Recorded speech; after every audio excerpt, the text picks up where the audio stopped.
Alors, pour du côté de l'aile, ce qu'on a commencé à faire, ce que mon frère a commencé à faire, c'est enlever la vis ici, ici, ici. Donc, ces deux vis là.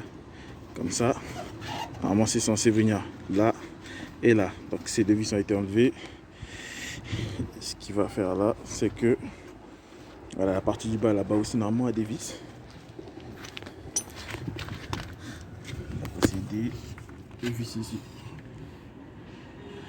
Donc, on a dégrafé au max les agrafes qui étaient là sur le garde-boue ici. Donc il y en avait une, deux, trois, quatre, une là-bas. Ok. Là, ce qu'on a commencé à faire, c'est enlever cette partie pour rapport à la dégager. Bon, oui, encore une agrafe.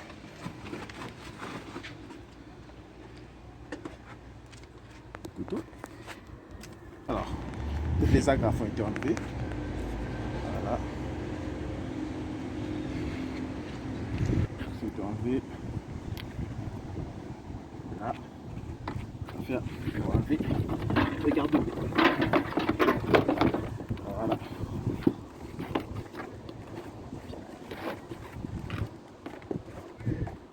Ah, lui, il a pris une tape par contre. Il va reprendre sa place, nickel. Voilà. Donc, ce qui nous laisse la vue dégagée. Sur ce qui nous intéresse. Donc là, dans les... Il va y avoir une vis là-bas devant. Ouais. Bon. Allez. On continue. L'aile qui était là, c'était enfoncé du haut champ. Et du coup, on a dû maintenir ça. Moi et mon frère, on a dû maintenir l'aile et le tirer à l'avant pour dégager. Parce que sinon, on ne peut pas l'enlever. Tout simplement parce que la portière ici grinçait. Elle lui heurtait là-dessus, ça ne s'ouvrait pas. Donc là, juste là, là, elle s'ouvre et on a accès à la dernière vis qui tient l'aile. On va l'enlever. Douille femelle 10 mm.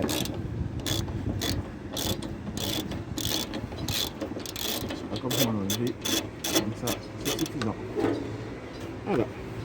Donc dépose de l'aile. Dépose de l'aile avant droit. Voilà. Ça c'est fait. Là, ce qu'on va faire, refermer là, hop. Il faut la redresser ici parce que ça a pris une tape. D'accord. Donc on va faire une technique pour ça. Au final, je voulais redresser ça, mais en jetant un œil de l'autre côté, on a vu que cette partie-là ne doit pas être redressée tout droite. Elle vient légèrement comme ça. Elle va tenir l'aile sur une des faces qui est soit là devant. Ok. Ok, super. Donc, après avoir enlevé l'aile avant droit qui était abîmée, donc qui est la blanche, celle-ci, la propriétaire m'avait amené une aile d'occasion. Ok, donc ce qui lui manque dessus, c'est cette partie-là. La partie noire qui est là, qui se trouve juste ici. Bon, il est explosé, il est à moitié. J'ai quand même l'enlever et le mettre là-dessus. Ok, au moins qu'une partie soit dessus. Et puis on va remonter ça. Voilà. Donc là, je vais le présenter. Je vais le présenter là-dessus. Et comme ça, on pourra faire l'ajustement du pare-choc. Ok, et puis ensuite, je vais passer à autre chose. Donc on fait ça. Alors voilà, pour l'aile, j'ai fait un petit aperçu de comment ça va se présenter une fois monté dessus. Ok, ça bloque. Pourquoi? Puisque au niveau de la roue, comme elle est reculée, donc ça fait un jeu ici. Cette partie-là n'a pas réussi à s'installer. Du coup, j'aurai pas le niveau ici. Ok. Alors j'ai bien un petit doute sur l'aile. Je l'ai comparé avec celui de gauche et il m'a l'air antérieur. Donc la voiture, c'est une 2017. Alors, je vais redresser l'ancien. Voilà. J'en ai déjà parlé à la proprio. Je lui ai dit que, en attendant, ce que je peux faire pour elle, c'est lui redresser cette aile. Vous voyez bien, j'ai déjà commencé là hier.